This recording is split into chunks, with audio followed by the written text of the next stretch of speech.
Scott. It's Michael, Don, and Peter. How you doing today? I'm great. It's good to get this going again. I thought you guys might cut me loose. I was afraid I'd failed last year. So I'm going to be on my best. My best behavior. We thought the other thing. We thought that you didn't want anything to do with us. We thought you left us last year. Never. Yeah, that would be scary. Never ever. That would be scary. So what have you made of the NFL so far over the first 3 weeks, and obviously these 2 games are the final 2 games of the third week? It's wild because we've all done this for a long enough period of time where I think we all kind of understand that we don't understand a lot early, right? You try your best to be measured, try your best to let this come to you. Things are going to seem apparent in September, and it'll change by Halloween, and it'll change by Thanksgiving and all the rest. But it's interesting just... Oh, no. Keep going.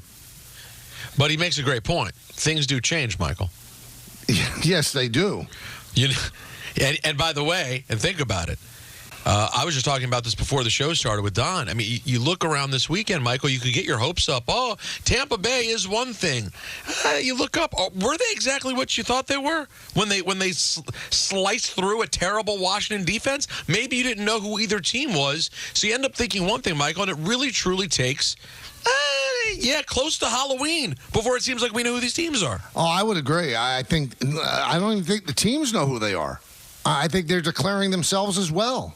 You know, we were talking about the Giants earlier. I mean, bottom line is they don't know exactly who they are yet either. I think the Jets are finding out who they are, and I think that's the important thing about football in 2024. I think the first month and a half of the season, it's kind of a feeling out process. It's like the first couple of rounds of a heavyweight title bout. Right, and now even longer than before because you have a 17-game season, so you have a little bit more, sort of leash there at the beginning of the year, and as a result, it's super confusing. We started to really see it this weekend. You started seeing teams that, you know what? I didn't know they were that. I mean, Michael, I picked Indianapolis, assuming, they're going to bounce back. Indy's expected to be pretty good this year. Michael, I got that game right. They were awful. Yeah. They can't play. Well, they could get better, because even if it's just the third week, you don't... No, for sure. But right now, that is not the team that people said they were going to be.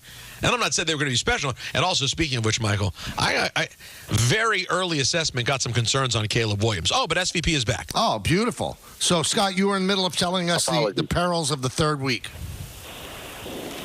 Yeah, I don't know where I dropped out. The Cliff's notes are just that it's been difficult to throw the football for a lot of teams. We haven't seen many passing touchdowns. When Caleb got his first one, the fact that Adunze wanted to keep the ball because he's a rookie too was just kind of a funny little aside. But you've seen rush-reliant teams. You've seen passing numbers way down, touchdown numbers through the year way down, which I think would make the play of Rodgers Thursday night and the play of Malik Neighbors and Daniel Jones yesterday and last week against Washington pretty encouraging that they've actually been able to move it some through the air in a league where, despite the fact that the rules seem to set up in favor of quarterbacks and receivers all day, teams have struggled to move it through the air. So it's early, but I think you're starting to get some indications of the way things are going to go for some teams, and some of them are going to lean on defense, like Minnesota and Pittsburgh, clearly. They've been great defensively, and they haven't lost games yet. So 2 of the 4 teams going tonight are 0-2. So is this a bigger game for Jacksonville against Buffalo or Cincinnati versus Washington? I think Cincinnati. I mean, they both need to win games. I mean, statistically through the years, you start 0-3 and you put yourself in a damn near impossible spot. I feel like I don't know how you choose one or the other. I mean, we suck right now was the quote Trevor Lawrence had about the offense, and he's right. They've been bad, and they're playing a Buffalo team who hasn't lost the first couple and looked really good last week at Miami. And then Cincinnati, they're a PI call in Arrowhead away from winning that game, and probably everything feels a whole lot different. I think Cincinnati on its home field, like this, you can't lose to a rookie quarterback to fall to 0-3. So, I mean, if one's got to win more than another, I think it's Cincinnati. But if Jacksonville falls at 1-3, then, they're not in a great spot, obviously. And they haven't looked, as I said, they've looked awful so far on offense after they gave Trevor Lawrence all the money in the world. Scott, I'll tell you what Trevor Lawrence said, I mean, that is going to be our promo for our commercials moving forward. We suck right now. It's just about our show. So we love that he's using it too. You gotta lean into these things. You know what Absolutely. I mean? Like, you got to embrace what you are, and you got to embrace what you're not. And if you can love what you're not, then you give yourself a little grace in this. All world. right, so you mentioned Arrowhead. It's funny, the Chiefs haven't lost, but they haven't looked great. So what do you make of it? I think Mahomes said it well last night. He said, I don't feel like I've played great. I've left a lot out there. That's the scary thing to me, I would think, for the league, is they played two. I think Baltimore's really good, even though the record isn't. I believe Cincinnati is good.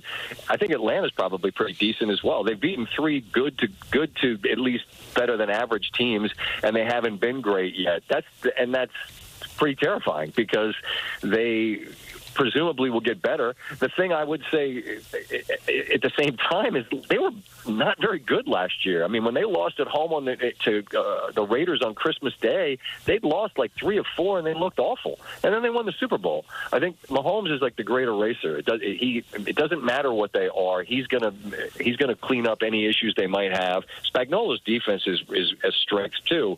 So the fact that they've won 3 where they haven't been razor sharp, I think is pretty frightening. The Raiders and the Chargers and the Broncos, I don't think are scaring people. I mean, the division is certainly theirs to be won again.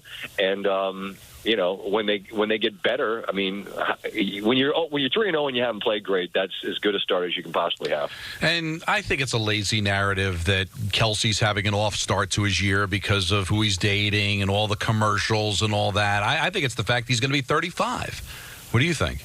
Agreed.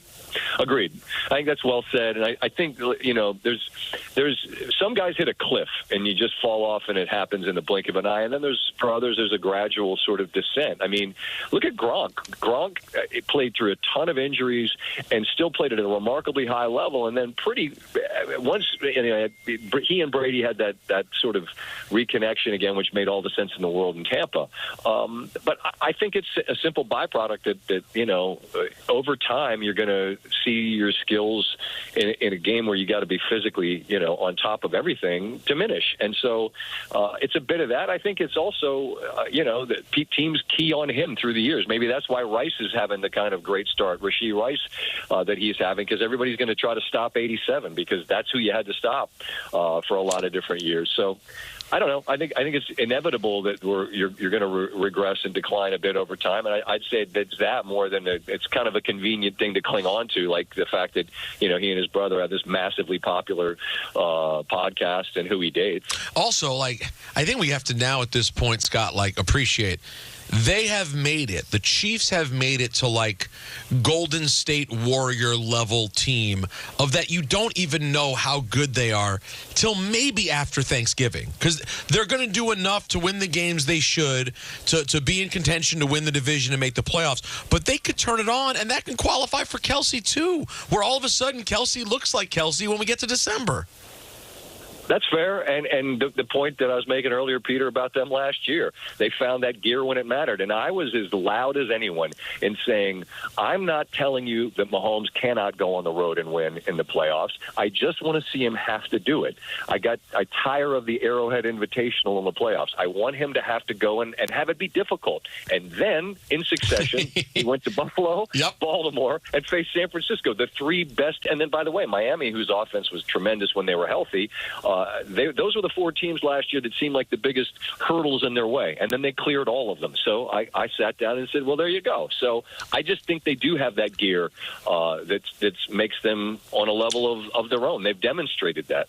Are you of the mindset, Scott, that Aaron Rodgers can get to true Aaron Rodgers levels, or do you think it's about what we've seen so far? Pretty good, certainly a competitive quarterback, but not quite the Aaron Rodgers of yesteryear.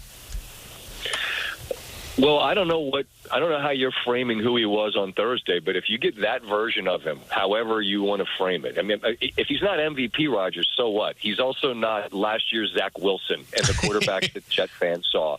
So, I mean, he's miles beyond the quarterback play they had a year ago. And what Thursday looked like to me against a defense that came in playing pretty well, I think that's all you need. However you want to grade that is up to you.